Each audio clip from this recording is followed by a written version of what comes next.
뵙겠습니다. 정수아라고 해요. 강남의 큰 빌딩, 그냥 몇 채 가지고 있어요. 남편 재욱과 함께 따라 들어온 낯선 여자가 말했습니다. 그리고 시어머니는 식탁을 둘러보더니 코웃음을 쳤습니다. 배운 게 없으니까 이렇게 거지 같은 밥상이나 내놓지. 애 없을 때 깔끔하게 갈라서 얘는 강남 건물주야, 강남 건물주. 순간 시어머니가 뜨거운 미역국 냄비를 들어 올렸습니다. 그리고 그대로 싱크대에 쏟아부었죠. 거지 같은 며느리 말고 나도 죽기 전에 건물주 며느리 한번 봐봐야지 않겠어?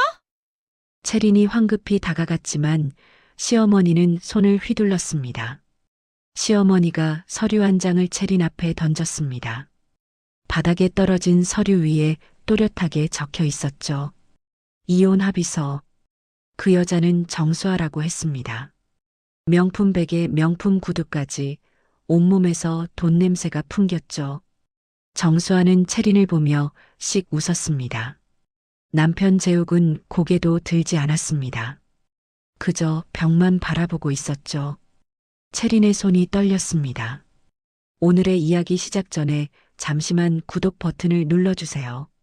영상 제작에 큰 힘이 됩니다.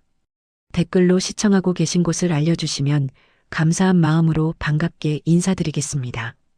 그럼 이야기 바로 시작하겠습니다. 3년 전 채린은 이재욱과 결혼했습니다. 연애 2년 그리고 프러포즈. 재욱은 다정했고 채린은 행복했죠. 결혼식 날 재욱이 속삭였습니다. 채린아, 평생 지켜줄게. 그때만 해도 채린은 그 말을 믿었습니다. 시댁은 조금 잘 사는 편이었습니다. 시어머니 오미정은 남편이 남긴 부동산 몇 채로 여유롭게 살고 있었죠. 임대 수입도 꽤 됐고 예금도 넉넉했습니다. 첫 인사 자리는 강남의 한 레스토랑이었습니다. 시어머니는 명품 핸드백을 테이블 위에 올려놓고 물었죠. 채린 씨는 뭐해? 홈쇼핑 쇼호스트 하고 있습니다. 아, 쇼호스트? 그거 얼마나 번다고? 시어머니는 더 묻지 않았습니다. 그저 미소만 지었죠. 하지만 채린은 그 미소 뒤에 숨은 의미를 알아챘습니다. 재욱이 끼어들었습니다. 엄마, 채린이 일 잘해. 방송국에서도 인정받고. 그래. 뭐, 요즘 애들은 다 일한다니까. 시어머니는 관심 없다는 듯 메뉴판을 펼쳤습니다. 결혼 후 채린은 일을 계속했습니다.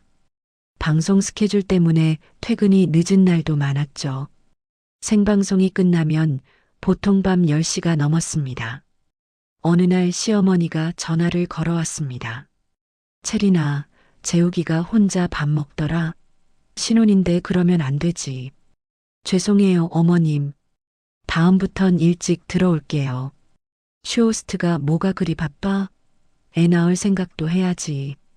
결혼한 지 벌써 반년이 넘었는데. 전화를 끊고 나서 채린은 한숨을 쉬었습니다. 재욱에게 말했죠. 여보, 나 일 좀 줄일까? 괜찮아. 엄마 말씀은 신경 쓰지 마. 내가 일하는 거 나는 좋아. 그래도 우리 페이스대로 가자. 애는 나중에 낳으면 되지. 재욱은 다정했습니다. 하지만 시어머니의 전화는 계속됐죠. 일주일에 2~3번씩 전화가 왔습니다. 재욱이 오늘도 편의점 도시락 먹었다던데? 병원은 다녀봤어? 애 안 생기는 데는 이유가 있는 법이야. 쇼호스트 일이 뭐가 그리 중요해? 며느리 노릇이 먼저지. 채린은 점점 지쳐갔습니다. 결국 결혼 1년쯤 지나 방송국에 사표를 냈죠. 회사 동료들이 아쉬워했습니다. 채린아, 진짜 그만둬? 너 완판 많이 시켰잖아. 응, 이제 집안일에 집중하려고. 아깝다, 진짜. 너 실력 있는데. 홈쇼핑 PD 윤태경이 명함을 건네며 말했습니다. 언제든 돌아오고 싶으면 연락해. 내가 자리 만들어줄게. 채린 씨 같은 호스트는 흔치 않거든. 채린은 명함을 지갑 깊숙이 넣었습니다. 집에서 살림만 하는 생활이 시작됐습니다. 처음엔 괜찮았습니다. 재욱은 퇴근하면 안아주고 주말엔 함께 영화를 보러 갔죠. 시어머니도 만족스러워했습니다. 역시 며느리는 집에 있어야 제맛이지. 하지만 1년이 지나고 2년이 지나자 뭔가 달라지기 시작했습니다. 재욱의 귀가 시간이 늦어졌습니다. 10시였던 퇴근이 11시가 되고 12시가 됐죠. 새벽 1시에 들어온 날도 있었습니다. 채린이 물으면 짧게 대답했습니다. 회식 있었어. 야근했어. 거래처 사람들이랑 술 한잔했어. 핸드폰을 볼 때도 달라졌습니다. 예전엔 화면을 보여주며 얘기했는데 이젠 화면을 가렸죠. 문자 알림이 오면 얼른 확인하고 미소 짓는 모습을 채린은 봤습니다. 어느 날 저녁 채린이 물었습니다. 여보, 요즘 왜 이래? 무슨 일 있어? 무슨 소리야? 그냥 바쁜 거야. 근데 전화도 자꾸 나가서 받고. 회사 일이야. 왜 자꾸 물어? 재욱은 짜증 섞인 목소리로 대답했습니다. 그리고 시선을 피했죠. 채린은 불안했습니다. 3년이면 사랑도 유통기한이 있나? 채린은 혼자 중얼거렸습니다. 결혼 3년 차가 됐을 때였습니다. 가을이 깊어가던 어느 날 시어머니 생신이 다가왔죠. 채린은 며칠 전부터 준비를 시작했습니다. 시어머니가 좋아하는 갈비찜 레시피를 검색하고 재료를 사러 시장에 갔습니다. 잡채에 들어갈 채소도 신선한 걸로 골랐죠. 미역국은 시어머니가 좋아하는 진한 맛으로 끓이기로 했습니다. 전도 부치고 나물도 무치고 과일도 깎아뒀습니다. 생신 당일 오전부터 다시 주방에 섰죠. 갈비찜 양념을 재우고 미역국을 푹 끓였습니다. 오후 5시쯤 드디어 상차림이 완성됐습니다. 갈비찜, 잡채, 미역국, 각종 전과 나물, 그리고 케이크까지 완벽했습니다. 채리는 거울을 보며 머리를 매만졌습니다. 화장도 살짝 고쳤죠. 5시 30분, 약속 시간까지 30분 남았습니다. 채리는 기다렸습니다. 초인종이 울렸습니다. 그리고 문을 열었을 때 채린의 인생이 완전히 바뀌기 시작했습니다. 시어머니 생신이 일주일 앞으로 다가왔습니다. 채린은 이번엔 꼭 인정받고 싶었죠. 지난 2년 동안 시어머니에게 칭찬을 들어본 적이 없었습니다. 항상 뭔가 부족하다는 표정이었죠. 인터넷에서 레시피를 찾아 메모했고 시장에서 한우갈비와 신선한 채소를 샀습니다. 집에 돌아와 냉장고를 정리하는데 거실에서 재욱이 핸드폰을 보며 미소 짓고 있었습니다. 문자를 보고 웃고 있었죠. 여보, 뭐 보고 웃어? 재욱이 화들짝 놀라며 핸드폰을 뒤집었습니다. 아, 회사 동료가 재미있는 거 보냈어. 나도 볼까? 아니, 별거 아니야. 재욱은 핸드폰을 주머니에 넣었습니다. 채리는 더 묻지 못했습니다. 불안감이 커져갔죠. 다음 날 단골 카페에 들렀습니다. 기분 전환이 필요했습니다.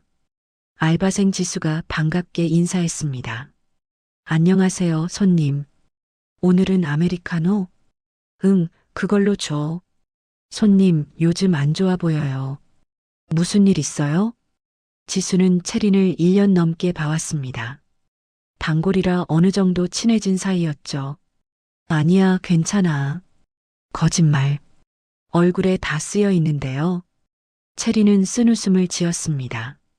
그냥 요즘 남편이 좀 이상해서. 이상하다니요?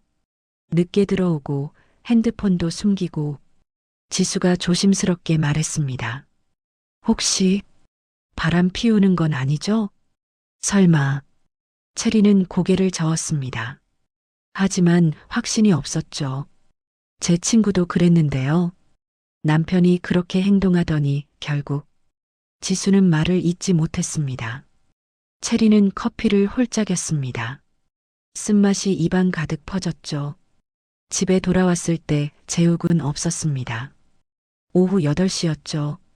시계를 보니 이미 늦은 시간이었습니다. 전화를 걸었습니다. 여보, 어디야? 회사. 야근 중이야. 몇 시에 와? 11시쯤? 또, 요즘 너무 늦게 들어오잖아. 채린의 목소리에 짜증이 묻어났습니다. 이거 가지고 뭐라고 하면 어떡해? 재욱의 목소리도 날카로워졌습니다. 아니, 그게 아니라, 나 바쁘니까 나중에 얘기하자. 뚝, 전화가 끊겼습니다. 채린은 핸드폰을 내려놨습니다. 가슴이 답답했죠. 밤 11시가 넘어서 재욱이 술 냄새를 풍기며 돌아왔습니다. 다녀왔어. 저녁은? 밖에서 먹었어. 재욱은 씻으러 들어갔습니다. 채린은 재욱의 가방을 봤습니다. 핸드폰이 삐져나와 있었죠. 보면 안 되는 건데. 하지만 손은 이미 핸드폰을 짚고 있었습니다. 잠금 화면에 문자 알림이 떠 있었습니다. 발신자 수아. 채린은 심장이 쿵 내려앉았습니다. 수아? 누구지? 왜 하트가 붙어 있지? 문자 내용은 잠금 때문에 보이지 않았습니다. 하지만 발신자 이름만으로도 충분했죠. 재빨리 핸드폰을 가방에 넣었습니다. 화장실에서 물소리가 들렸습니다. 손이 떨렸죠. 수아, 수아. 그 이름이 머릿속을 맴돌았습니다. 재욱이 나왔습니다. 왜 앉아? 응, 그냥. 먼저 자. 나는 좀 이따가 잘게. 채리는 방으로 들어갔습니다. 침대에 누웠지만 잠이 오지 않았죠. 수아는 누구지? 회사 사람? 아니면 생각할수록 불안했습니다. 다음 날 아침 재욱은 핸드폰만 보며 아침을 먹었습니다. 여보, 응? 우리 요즘 대화가 없는 것 같아. 바빠서 그래. 이해해줘. 재욱은 여전히 핸드폰만 보고 있었습니다. 채리는 더 말하지 않았습니다. 아침을 먹고 재욱은 회사로 나갔습니다. 채리는 홀로 남았죠. 텅 빈 집, 텅 빈 마음. 창밖을 바라봤습니다. 뭔가 잘못되고 있어. 시어머니 생신이 이틀 앞으로 다가왔습니다. 채리는 준비에 몰두했습니다.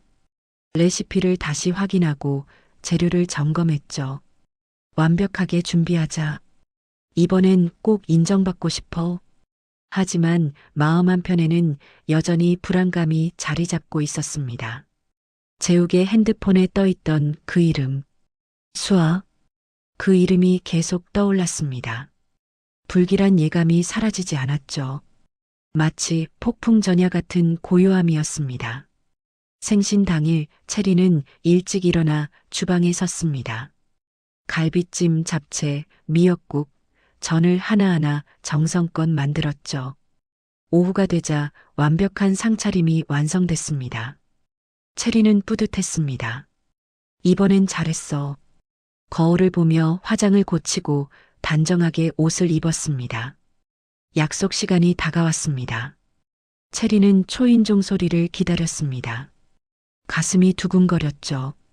긴장과 기대감이 뒤섞였습니다. 오늘은 좋은 날이 될 거야. 하지만 채리는 몰랐습니다. 곧 벌어질 일을. 그날이 그녀 인생 최악의 날이 될 거라는 걸. 딸랑. 초인종 소리가 울렸습니다. 채리는 앞치마를 벗으며 현관으로 향했죠. 심장이 쿵쿵 뛰었습니다. 문을 열었습니다. 어서 오세요, 어머님. 시어머니 오미정이 들어섰습니다. 하지만 뒤에는 재욱만 있는 게 아니었습니다. 낯선 여자가 함께 들어왔죠. 채리는 멈칫했습니다. 어머님, 이분은 누구세요? 아무도 대답하지 않았습니다. 재욱은 고개를 숙인 채 시선을 피했습니다.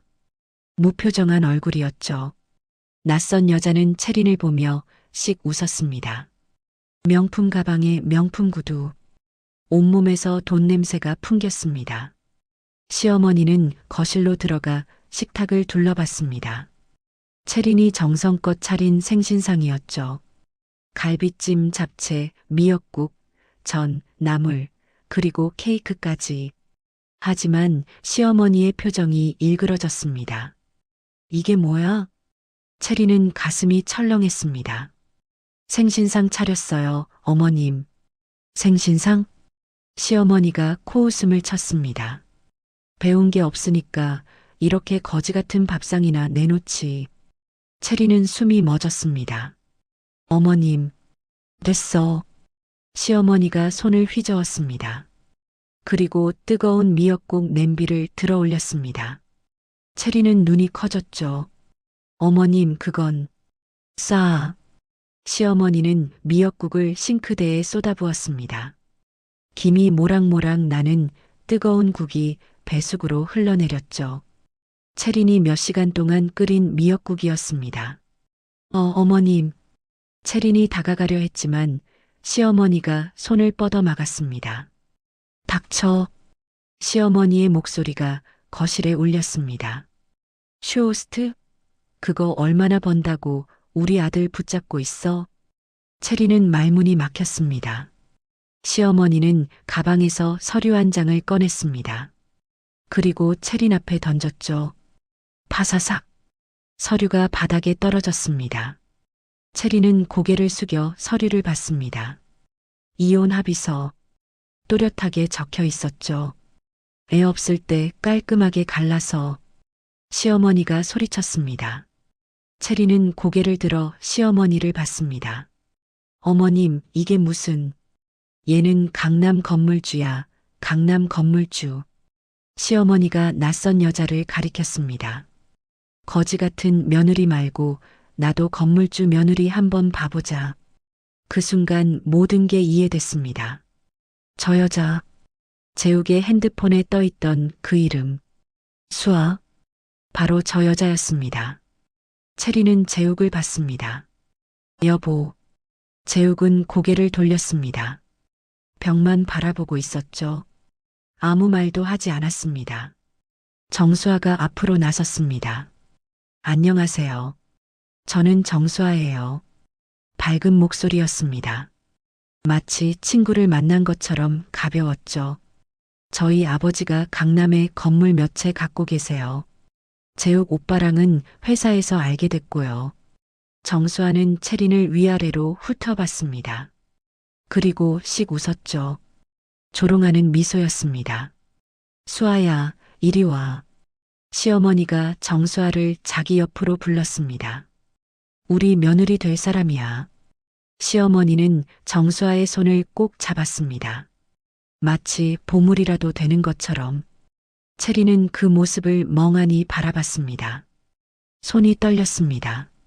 다리에 힘이 풀렸죠. 여보. 채린이 다시 재욱을 불렀습니다. 재욱은 여전히 외면했습니다. 재욱아. 시어머니가 불렀습니다. 서류 받았지? 빨리 처리해. 네, 엄마. 재욱이 대답했습니다. 짧고 차갑게. 채린은 숨이 막혔습니다. 이게 꿈인가? 대체 무슨 일이 벌어지고 있는 거지? 정수아가 시어머니에게 속삭였습니다. 어머니, 저희 예약한 레스토랑 가요. 여기 음식은... 정수아는 식탁을 힐끗 봤습니다. 별로인 것 같아요. 시어머니가 고개를 끄덕였습니다. 그래, 가자. 여기 있기 답답해. 시어머니와 정수아, 그리고 재욱이 현관으로 향했습니다. 채린은 그 자리에 서 있었습니다. 잠깐만요. 채린이 외쳤습니다. 세 사람이 멈췄습니다. 대체 무슨 일이에요? 왜 갑자기 이혼이에요? 채린의 목소리가 떨렸습니다. 시어머니가 돌아봤습니다. 왜긴 뭐가 왜야?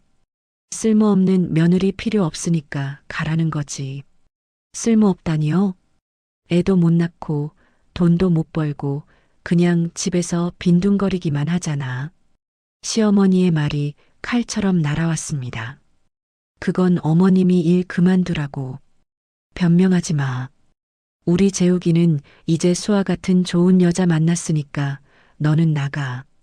시어머니는 그렇게 말하고 문을 열었습니다. 정수아가 채린을 보며 미소 지었습니다. 승자의 미소였죠. 재욱은 끝까지 채린을 보지 않았습니다. 그렇게 세 사람은 나가버렸습니다.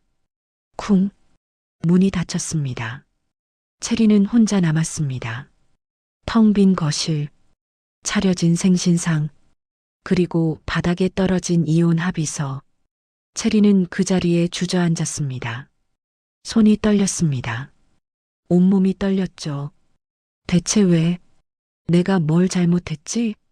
눈물이 흘러내렸습니다. 채린은 바닥에 떨어진 이혼 합의서를 집어들었습니다. 종이가 손에서 바스락거렸습니다. 위자료 없음, 재산 분할 없음, 모든 조건이 채린에게 불리했습니다. 채린은 서류를 움켜쥐었습니다. 구겨졌죠. 하지만 곧 다시 펼쳤습니다. 이게 정말 현실이야? 몇 시간 전만 해도 행복한 생신이 되길 바랐습니다. 시어머니에게 인정받고 싶었습니다. 하지만 지금은 모든 게 무너졌습니다. 채린은 식탁을 봤습니다. 정성껏 만든 음식들, 하나도 먹지 않은 음식들. 싱크대에는 미역국이 흘러내린 자국이 남아 있었습니다. 채린은 울음을 터뜨렸습니다. 소리내어 울었죠. 빈집에 채린의 울음소리만 울려 퍼졌습니다. 얼마나 울었을까요? 채린은 눈물을 닦았습니다. 손등으로 얼굴을 문질렀죠. 그리고 천천히 일어섰습니다. 다리가 후들거렸습니다. 하지만 억지로 힘을 주었습니다. 채린은 이혼 합의서를 들고 방으로 들어갔습니다. 침대에 앉아 서류를 다시 봤습니다. 건물주 며느리. 그게 그렇게 중요한 거야? 채린은 쓴웃음을 지었습니다. 그날 밤 채린은 잠들지 못했습니다. 천장만 바라보며 밤을 새웠죠. 머릿속은 복잡했습니다. 이제 어떻게 하지? 나는 앞으로 어떻게 살지? 하지만 답은 나오지 않았습니다. 다음 날 아침 재욱이 돌아왔습니다. 하지만 인사도 없이 방으로 들어갔죠. 채린은 거실에 앉아 있었습니다. 밤새 잠 한숨 못 잤습니다. 재욱이 방문을 여는 소리가 들렸습니다. 그리고 뭔가를 끄는 소리. 채린은 일어나 방으로 갔습니다. 재욱이 캐리어에 옷을 넣고 있었습니다. 여보, 뭐 하는 거야? 보면 몰라. 짐 싸는 거야. 재욱은 채린을 보지도 않았습니다.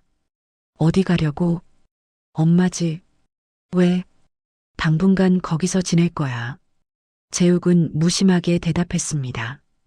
마치 남이 된 것처럼. 채린은 가슴이 찢어지는 것 같았습니다. 여보, 우리 얘기 좀 하자. 무슨 얘기? 이혼. 왜 갑자기 이래?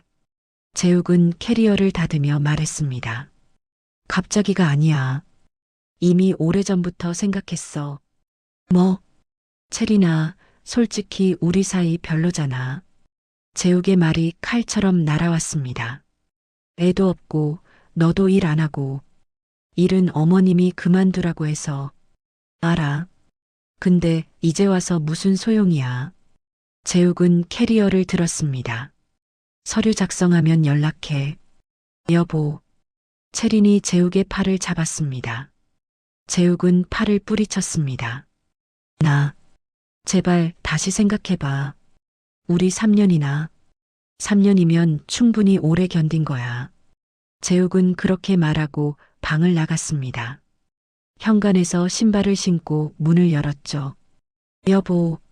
채린이 따라갔지만 재욱은 돌아보지 않았습니다. 쿵. 문이 닫혔습니다. 채린은 그 자리에 무너졌습니다. 며칠 후 시어머니에게서 전화가 왔습니다. 채린아, 서류는 언제 작성할 거야? 어머님, 우리 재욱이 기다리잖아. 빨리 해. 어머님, 제가 뭘 잘못했는지 말씀해 주세요. 채린의 목소리가 떨렸습니다. 잘못한 게 아니라 그냥 안 맞는 거야. 시어머니는 차갑게 말했습니다. 수아 같은 애를 만났어야 하는데. 그분은 대체 어떤 분이길래? 말했잖아. 강남에 건물 몇 채 있다고. 우리 재욱이랑 잘 어울리지. 건물주라는 게 그렇게 중요해요? 채린이 물었습니다. 당연하지. 돈이 최고야, 돈. 시어머니는 그렇게 말하고 전화를 끊었습니다. 채린은 핸드폰을 내려놨습니다. 한숨이 나왔죠. SNS를 열어봤습니다. 그리고 믿을 수 없는 사진을 봤습니다. 시어머니 계정에 올라온 사진이었죠. 시어머니, 재욱 그리고 정수아가 함께 있었습니다. 카페에서 찍은 사진이었습니다. 우리 며느리 될 수아와 함께. 시어머니가 쓴 글이었습니다. 채리는 핸드폰을 던져버렸습니다. 아직 이혼도 안 했는데 분노가 치밀어 올랐습니다. 하지만 곧 슬픔이 밀려왔죠. 채리는 소파에 앉아 울었습니다. 며칠이 지났습니다. 시어머니의 SNS에는 계속 사진이 올라왔습니다. 정수아와 함께 쇼핑하는 사진, 고급 레스토랑에서 식사하는 사진, 백화점 행사에 함께 간 사진, 마치 이미 며느리인 것처럼. 채리는 더 이상 볼 수 없어 SNS를 삭제했습니다. 일주일이 지났습니다. 재욱에게서 문자가 왔습니다. 서류 작성 안 할 거야? 빨리 해. 엄마가 계속 재촉하시네. 채리는 문자를 읽고 답장하지 않았습니다. 다음 날 시어머니가 직접 집으로 왔습니다. 초인종을 눌렀죠. 채리는 문을 열었습니다. 뭐하러 왔어요? 서류 도장 찍어. 시어머니가 서류를 내밀었습니다. 지금 바로. 저는 됐고 그냥 도장 찍어. 너한테 좋은 거야. 시어머니는 가방에서 도장을 꺼냈습니다. 채린의 도장이었습니다. 언제 가져간 거죠? 어머님, 그건 재우가 이제 행복해져라. 시어머니는 갑자기 눈물을 흘렸습니다. 하지만 연기였습니다. 눈물은 금방 거두었죠. 수아 같은 좋은 애 만났으니까 엄마는 이제 걱정 없다. 시어머니는 그렇게 말하며 서류에 채린의 도장을 찍었습니다. 쿵 소리가 울렸습니다. 어머님, 됐어. 이제 남이야. 시어머니는 서류를 챙겨 들고 나갔습니다. 문이 닫혔습니다. 채리는 그 자리에 주저앉았습니다. 안 돼. 하지만 이미 늦었습니다. 며칠 후 이혼이 확정됐습니다. 법원에서 통지서가 왔죠. 이혼 확정. 채리는 통지서를 보며 멍하니 앉아 있었습니다. 3년 결혼 생활이 끝났습니다. 채리는 빈집에서 오열했습니다. 소리내어 울었죠. 얼마나 울었을까요? 눈물이 마를 때까지 울었습니다. 그리고 정신을 차렸습니다. 이제 어떻게 하지? 통장을 확인했습니다. 잔고가 얼마 남지 않았습니다. 이혼 재산 분할도 없었습니다. 위자료도 없었습니다. 그냥 빈손으로 나온 거였죠. 월세를 내면 거의 바닥이었습니다. 일을 찾아야 해. 하지만 3년 동안 경력 단절이었습니다. 게다가 무직이었죠. 어디서 일을 구할까요? 채리는 구인구직 사이트를 열어봤습니다. 하지만 경력 단절 3년이면 어디서도 받아주지 않을 것 같았습니다. 어떡하지? 다음 달 월세 걱정이 밀려왔습니다. 관리비도 내야 했습니다. 생활비도 필요했죠. 채리는 고개를 떨궜습니다. 앞이 깜깜했습니다. 내가 뭘 잘못한 거지? 왜 나만 이렇게 힘든 거야? 창밖을 봤습니다. 해가 지고 있었습니다. 어둠이 밀려왔죠. 채리는 그 어둠 속에 홀로 앉아 있었습니다. 한편 시댁에서는 축제 분위기였습니다.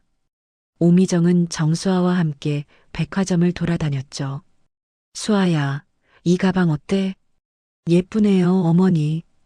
그럼 사자. 우리 며느리 될 사람한테 뭐 못 사주겠어? 오미정은 흐뭇하게 웃으며 카드를 내밀었습니다. 재욱도 정수아와 함께 있는 시간이 많아졌습니다. 수아야, 너랑 있으니까 편해. 오빠도요. 전 며느리는 답답했잖아요. 정수아가 재욱의 손을 잡았습니다. 재욱은 그 손을 꼭 쥐었죠. 어느 날 정수아가 제안했습니다. 어머니, 제가 좋은 투자건이 있는데요. 투자? 오미정의 눈이 반짝였습니다. 강남의 신축 빌딩 분양이 나왔어요. 제 아버지도 투자하시는 건데 어머니도 함께 하시면 어떨까요? 수익률은 1년에 최소 20%는 나와요. 제 아버지 말로는 30%도 가능하대요. 오미정은 귀가 솔깃했습니다. 그 정도면 대박이네. 네, 근데 이번 주까지만 받는데요. 그럼 얼마 넣어야 해? 최소 5천만 원이요. 오미정은 잠시 고민했지만 정수아의 환한 미소를 보니 믿음이 갔습니다. 알았어.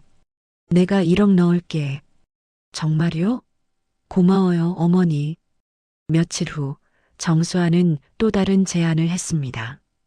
어머니, 가족끼리 건물 공동 투자하면 세금 혜택 받을 수 있대요. 세금 혜택? 네, 그러려면 가족 공동 명의로 해야 하는데요. 계좌 접근 권한만 주시면 돼요. 그래, 알았어. 오미정은 흔쾌히 통장과 도장을 건넸습니다. 보증도 좀 서주셔야 하는데. 보증? 뭐 하는 거야? 안전하게 투자금 관리하려면 필요하대요. 형식적인 거예요. 알았어, 알았어. 오미정은 서류에 서명했습니다. 재욱도 정수아의 말을 믿었습니다. 수아야, 나도 투자할게. 오빠도요? 고마워요. 얼마 넣으면 돼? 오빠는 5천만 원 정도. 재욱은 예금을 깼습니다. 자, 여기. 오빠 최고예요. 한 달이 지났습니다. 오미정이 정수아에게 물었습니다. 수아야, 투자 수익은 언제 나와? 어머니, 조금만 기다리세요. 그래. 2달이 지나도 소식이 없었습니다. 수아야, 이제 슬슬 나와야 하는 거 아니야? 어머니, 죄송해요. 서류 처리가 늦어지고 있대요. 석 달째, 오미정은 조바심이 났습니다. 수아야, 대체 언제 돈이 나오는 거야? 어머니, 사실은 투자건이 조금 문제가 생겼어요. 뭐? 근데 제 아버지가 해결하신대요. 곱절로 돌려주신대요. 곱절? 오미정은 불안했지만 곱절이라는 말에 다시 안심했습니다. 하지만 넉 달째 정수아에게 연락이 되지 않았습니다. 전화를 해도 꺼져 있었고 문자도 읽지 않았죠. 재우가, 수아 연락 안 돼? 저도 안 되는데요. 이게 무슨 일이야? 며칠 후 오미정의 집 초인종이 울렸습니다. 누구세요? 경찰입니다. 문을 열자 형사 2명이 서 있었습니다. 혹시 정수아라는 사람 아십니까? 네, 아는데요. 무슨 일이세요? 그 사람 사기범입니다. 네. 오미정은 다리에 힘이 풀렸습니다. 사기범이라니요? 전과 육범이에요. 결혼 사기 전문이고요. 형사가 서류를 보여줬습니다. 정수아의 전과 기록이 빼곡히 적혀 있었죠. 이 사람한테 돈 주신 거 있으세요? 오미정은 입술이 파르르 떨렸습니다. 1억 3천만 원. 아이고, 피해자가 또 계시네요. 형사가 한숨을 쉬었습니다. 지금 수배 중인데 해외로 도주한 것 같습니다. 그럼 돈은요? 솔직히 말씀드리면 돌려받기 힘듭니다. 오미정은 그 자리에서 주저앉았습니다. 아, 안 돼. 재욱도 청천벽력 같은 소식을 들었습니다. 뭐라고요? 사기범? 네, 5천만 원 투자하신 거 맞죠? 네, 맞는데. 그것도 돌려받기 어렵습니다. 재욱은 멍해졌습니다. 더 큰 문제가 있었습니다. 정수아가 오미정 명의로 대출을 받아놨던 겁니다. 어머님, 은행에서 연락 왔는데요. 무슨 연락? 대출금 연체됐다고. 대출? 나 대출 안 받았는데? 재욱이 서류를 보여줬습니다. 오미정 명의로 5천만 원이 대출돼 있었죠. 이게 뭐야? 정수아가 서류를 위조해서 대출을 받은 겁니다. 오미정은 집으로 돌아와 통장을 확인했습니다. 텅 비어 있었습니다. 모든 예금이 사라졌죠. 내 돈이. 귀금 속 상자를 열어봤습니다. 역시 텅 비어 있었습니다. 시어머니가 물려준 금반지, 명절 때 받은 금목걸이, 모두 사라졌습니다. 정수아가 안전하게 보관해주겠다며 가져간 것들이었습니다. 오미정은 바닥에 주저앉아 울부짖었습니다. 내 돈, 내 집, 다 없어졌어. 재욱도 회사에서 해고 통보를 받았습니다. 재욱 씨, 죄송하지만 회사 이미지가. 부장님, 저는 피해자라고요. 알아요. 하지만 소문이 안 좋아서요. 재욱은 신용불량자가 됐습니다. 집은 텅 비었고 예금은 바닥났죠. 오미정은 소파에 앉아 멍하니 있었습니다. 내가 왜 이렇게 됐지? 재욱도 고개를 떨구고 앉아 있었습니다. 두 사람 모두 말이 없었죠. 그저 허탈한 표정뿐이었습니다. 한편 체리는 빈집에 홀로 앉아 있었습니다. 핸드폰에 낯선 번호로 부재중 전화가 몇 통 있었습니다. 체리는 확인하지 않았습니다. 그냥 핸드폰을 내려놨죠. 창밖을 바라봤습니다. 해가 지고 있었습니다. 체린의 얼굴에는 아무 표정도 없었습니다. 그저 침묵할 뿐이었죠. 마치 모든 걸 알고 있었다는 듯, 마치 예고된 파멸을 지켜보기만 했다는 듯. 체리는 천천히 일어섰습니다. 그리고 지갑 속 명함을 꺼냈습니다. 윤태경 PD의 명함이었습니다. 언제든 돌아오고 싶으면 연락해. 체리는 명함을 바라봤습니다. 그리고 조용히 미소 지었습니다. 체리는 명함을 손에 쥐고 한참을 바라봤습니다. 전화할까? 3년이나 쉬었는데 받아줄까? 망설였습니다. 하지만 선택의 여지가 없었습니다. 다음 달 월세를 내려면 일을 해야 했습니다. 체리는 용기를 냈습니다. 떨리는 손으로 번호를 눌렀습니다.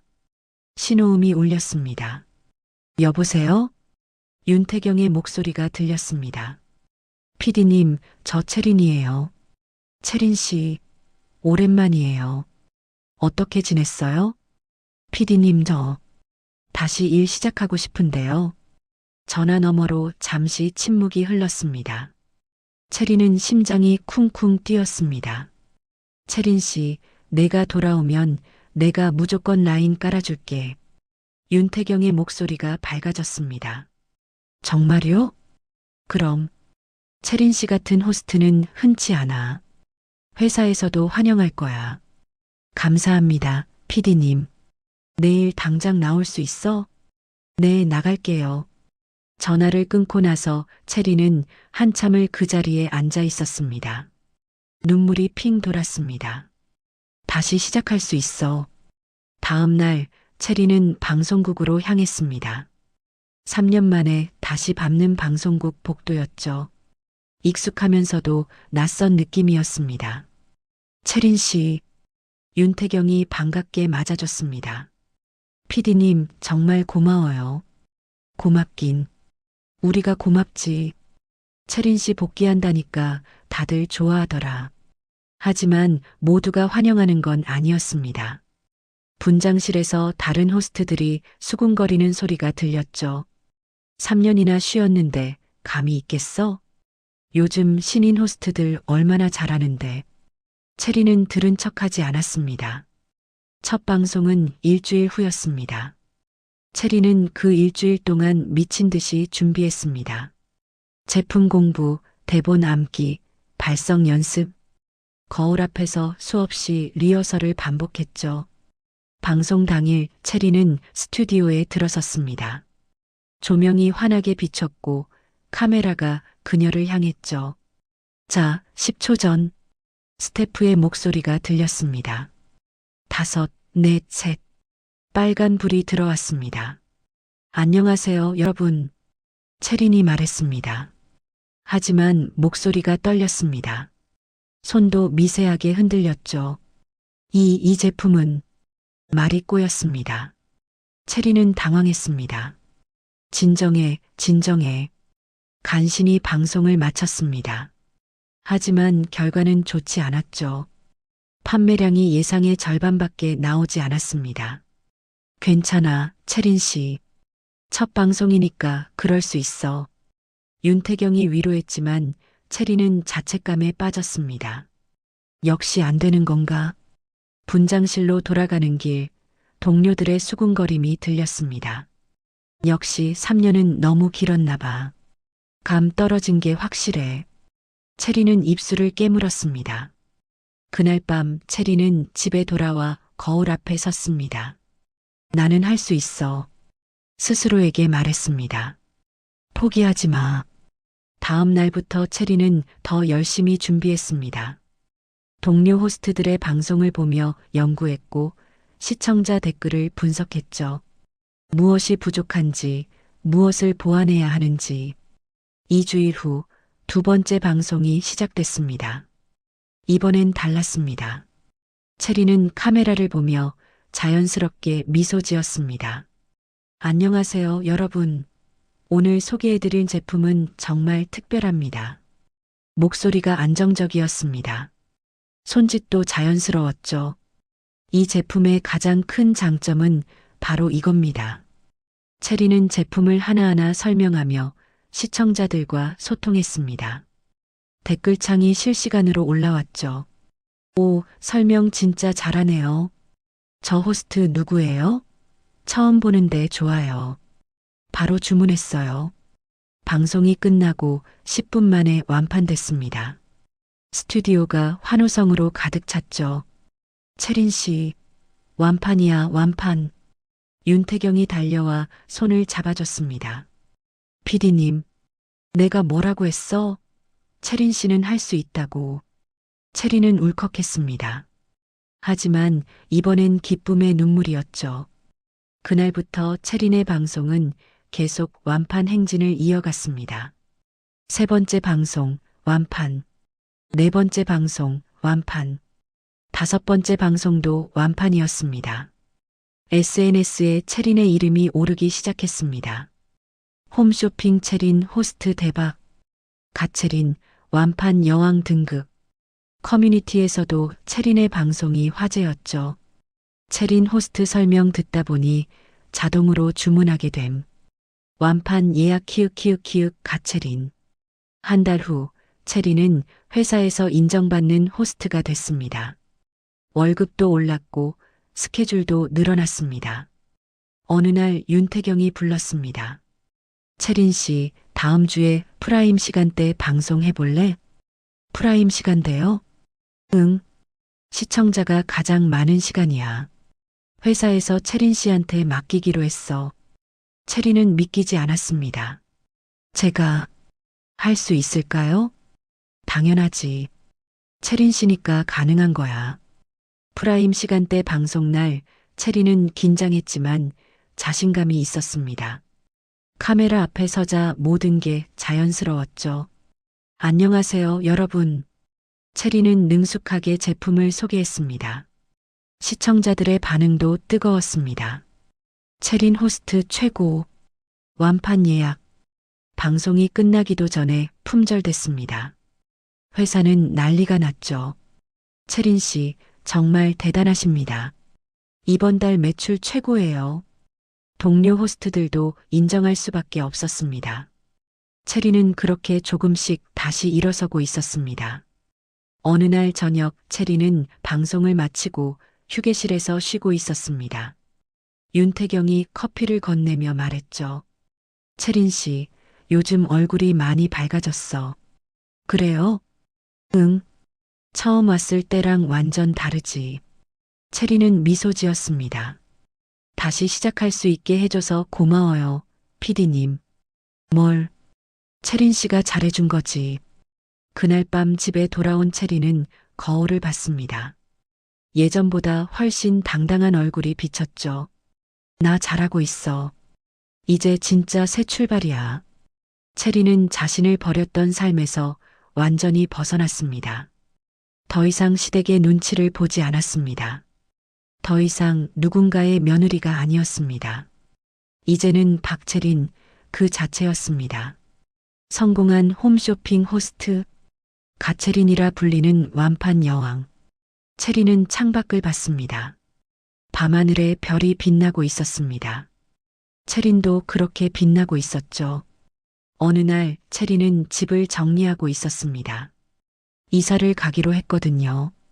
더 큰 집으로. 방송국 근처에 괜찮은 아파트를 계약했죠. 짐을 정리하다가 오래된 서랍을 열었습니다. 그 안에 낡은 노트북이 있었습니다.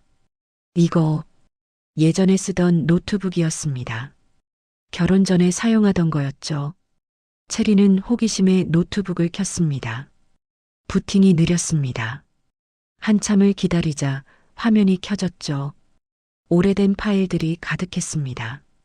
사진, 문서, 그리고 암호화폐 지갑. 체리는 눈을 깜빡였습니다.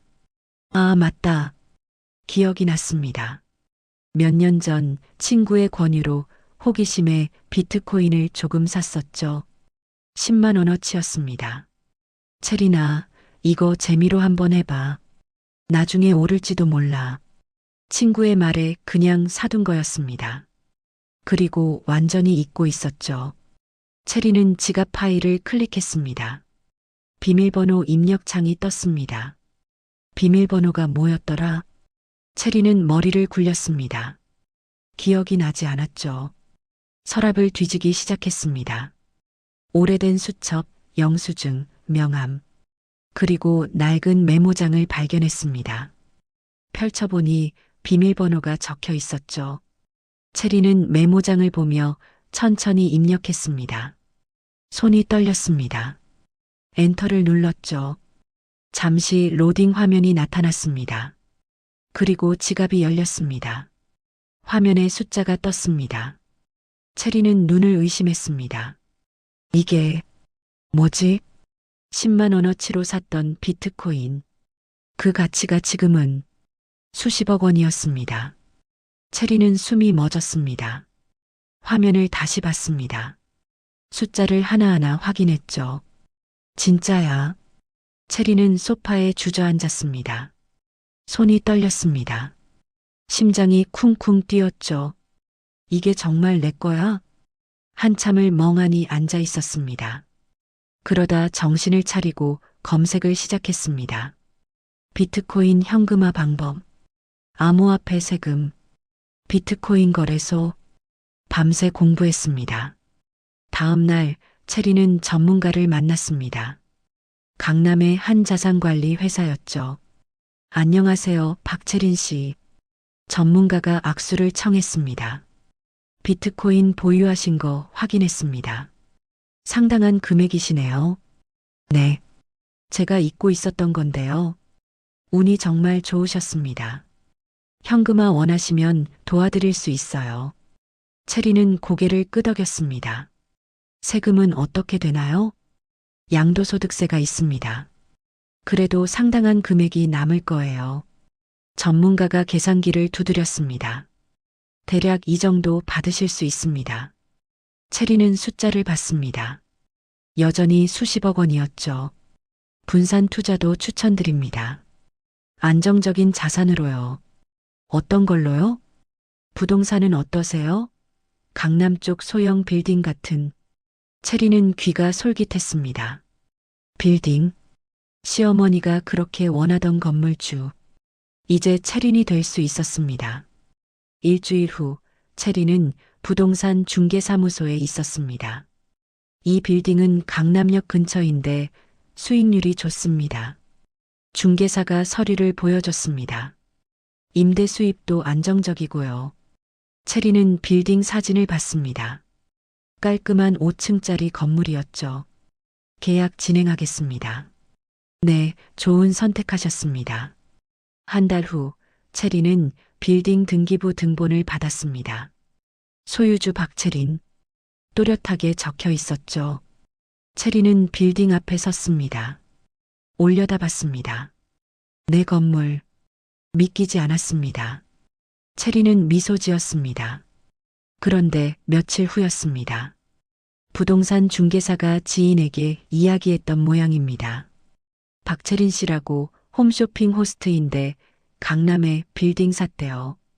그 소문이 돌고 돌아 시어머니의 귀에 들어갔습니다. 오미정은 재욱에게 전화했습니다. 재욱아, 채린이가 빌딩을 샀대. 네, 무슨 소리예요? 강남에 빌딩을 샀다고. 그게 무슨... 오미정과 재욱은 믿을 수 없었습니다. 며칠 후 채린의 집 초인종이 울렸습니다. 채린은 문을 열었습니다. 오미정과 재욱이 서 있었습니다. 뭐하러 왔어요? 채린이 물었습니다. 야, 너 빌딩 샀다며? 오미정이 다짜고짜 소리쳤습니다. 그게 무슨 상관이에요? 무슨 상관이냐고? 네가 무슨 능력으로 빌딩을 마련해? 제 능력으로요. 채리는 담담하게 대답했습니다. 말도 안 돼. 쇼호스트가 얼마나 번다고. 그건 제 일이에요. 재욱이 끼어들었습니다. 채리나, 혹시 우리 명의로 빚낸 거 아니야? 뭐라고요? 채리는 어이가 없었습니다. 엄마 명의나 내 명의로 대출받은 거 아니냐고. 말도 안 되는 소리 하지 마세요. 그럼 어떻게 빌딩을 사? 수십억이잖아. 오미정이 소리쳤습니다. 제 돈으로 샀어요. 내 돈? 어디서 났어? 그 돈이.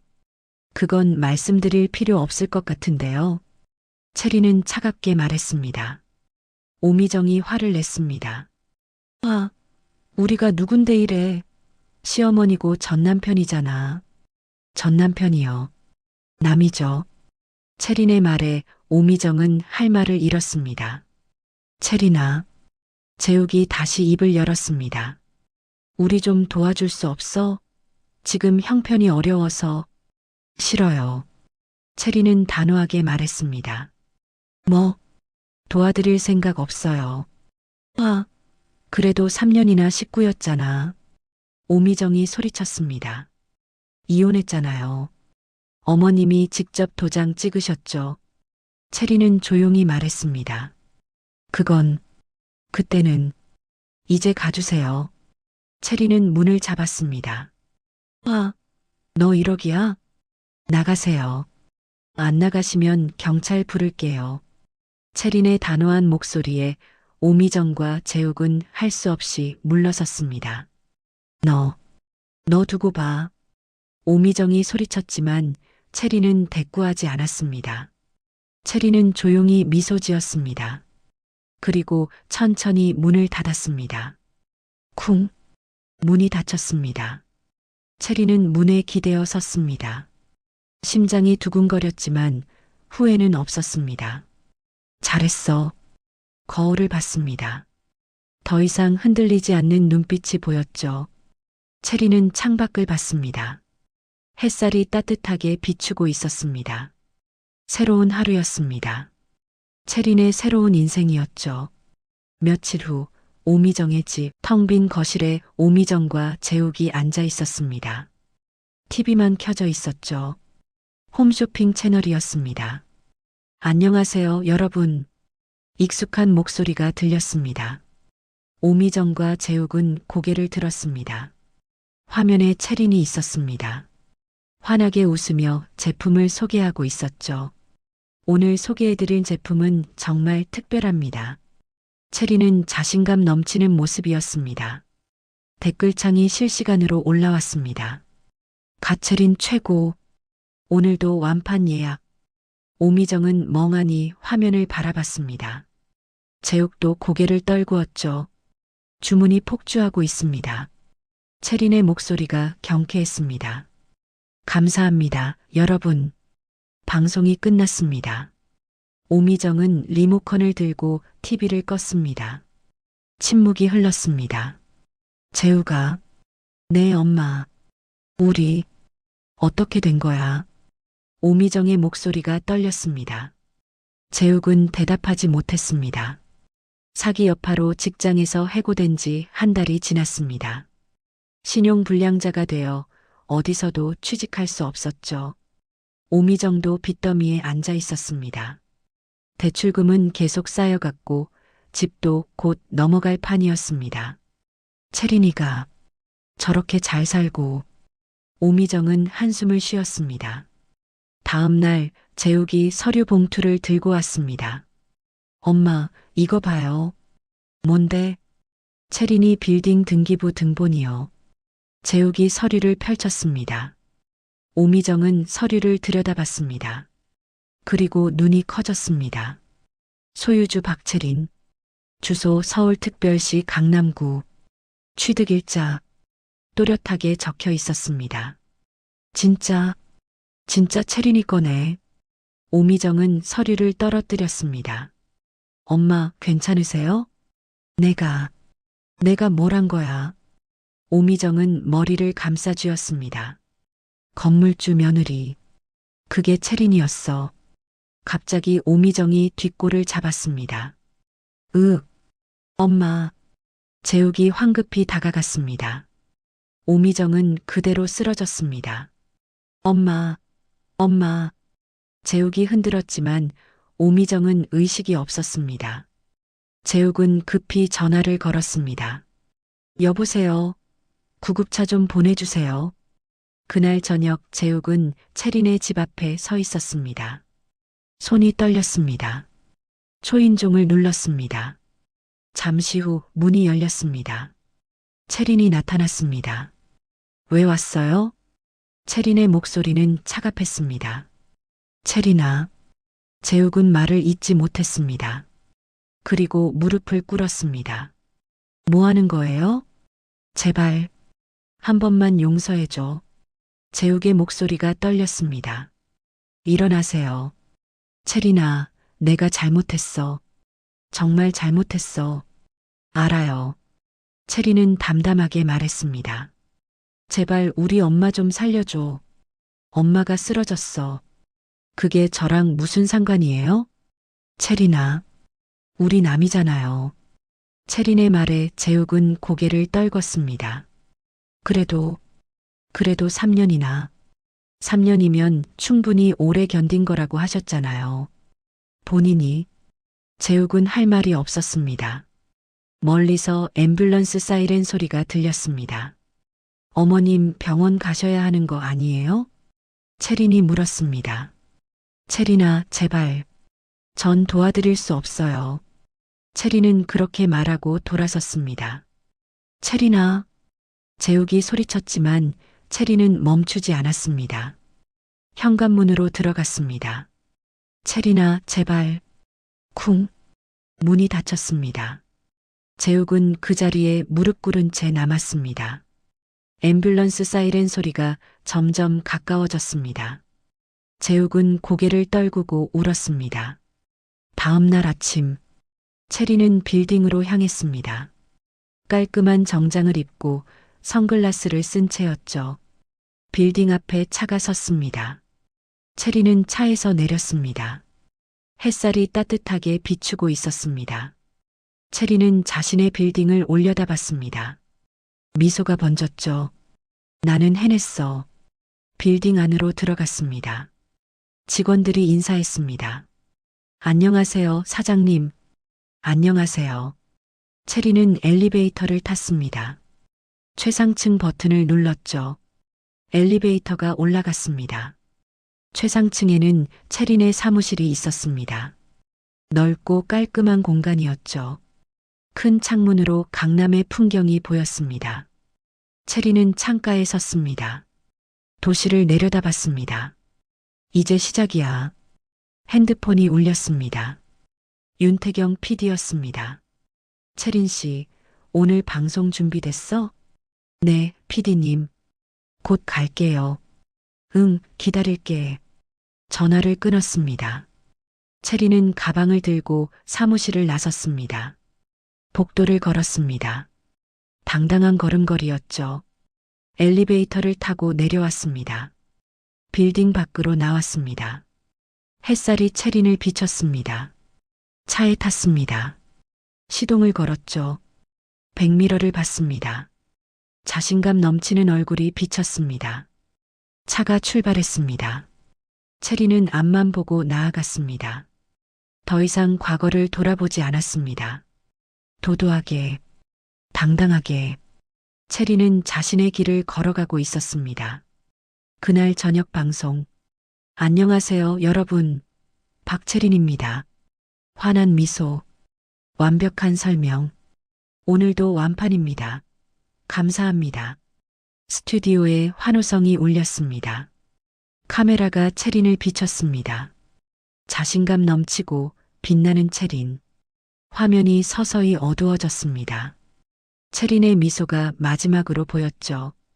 그리고 화면이 꺼졌습니다. 한편 병원 침대에 누운 오미정. 재욱이 옆에 앉아 있었습니다. TV에서 뉴스가 나오고 있었습니다. 홈쇼핑 스타 박채린, 강남 빌딩 소유주로 화제. 재욱은 TV를 껐습니다. 오미정은 천장을 바라보고 있었습니다. 눈물이 흘러내렸죠. 재욱은 고개를 떨궜습니다. 대답이 없었습니다. 병실은 침묵에 잠겼습니다. 그리고 채린은 새로운 아파트 거실에 앉아 있었습니다. 넓고 깨끗한 공간이었죠. 창밖으로 야경이 보였습니다. 채린은 와인 잔을 들었습니다. 홀짝였죠. 미소가 번졌습니다. 나는 행복해. 이제 진짜 내 인생이야. 채린은 창밖을 바라봤습니다. 별이 빛나고 있었습니다. 채린도 그렇게 빛나고 있었죠. 더 이상 누구의 며느리가 아니었습니다. 더 이상 무시당하지 않았습니다. 이제는 박채린, 성공한 홈쇼핑 호스트, 강남 빌딩 소유주, 진짜 건물주였습니다. 채린은 와인 잔을 들어 올렸습니다. 나를 위하여. 혼자 건배했죠. 그리고 환하게 웃었습니다. 지금까지 사연 빛나는 밤이었습니다. 감사합니다.